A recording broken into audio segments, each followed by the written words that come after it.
ఎన్నికలకు ముందు ఇచ్చిన హామీ మేరకు ఏడాదిలో 2 లక్షల ఉద్యోగాలను తప్పకుండా భర్తీ చేస్తామని ముఖ్యమంత్రి రేవంత్ రెడ్డి తెలిపారు. ఎల్బీ స్టేడియంలో ఏర్పాటు చేసిన కార్యక్రమంలో కొత్తగా ఎంపికైన 7,094 మంది స్టాఫ్ నర్సులకు ఆయన నియామక పత్రాలను అందించారు.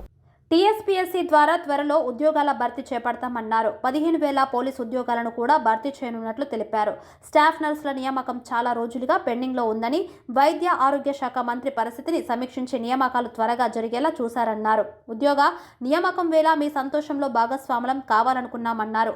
విద్యార్థుల త్యాగాల మీద తెలంగాణ ఏర్పడిందని, గడిచిన 10 ఏళ్లలో రాష్ట్ర యువత ఆకాంక్షలు నెరవేరలేదన్నారు. గత బీఆర్ఎస్ ప్రభుత్వ కుటుంబ ప్రయోజనాలు ఆలోచించిందని ఆరోపించారు. తెలంగాణ కోసం పోరాడిన యువతపై కేసులు పెట్టి వేధించిందని ఆరోపించారు.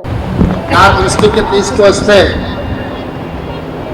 మీ ఉద్యోగ నియామకాల ప్రక్రియ చేపట్టడానికి అవసరమైన సమీక్ష చేసి తక్షణమే ఈ ఉద్యోగ నియామకాలు జరగాలి.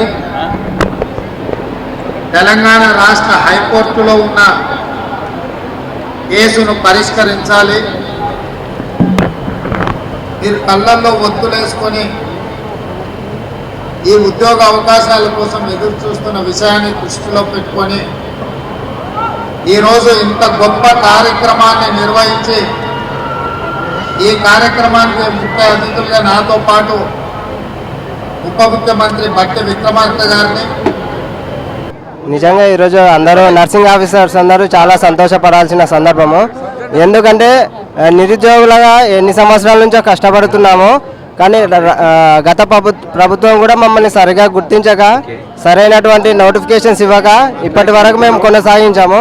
కానీ ఈ ప్రభుత్వం వచ్చిన వెంటనే నిరుద్యోగులను గుర్తించి వారికి తగిన నోటిఫికేషన్స్ ఇవ్వించి ఇంకా ముందు కూడా మా సేవలు ప్రతి ఒక్కరికి అన్ని విధాలుగా ఎలాంటి సందర్భంలోనైనా ఒక ఫ్యామిలీ కూడా దగ్గరకు వచ్చి చేయలేని పరిస్థితిలో పేషెంట్ దగ్గర ఉండి తనకి సర్వీస్ అందించేది ఒక సిస్టర్ మాత్రమే.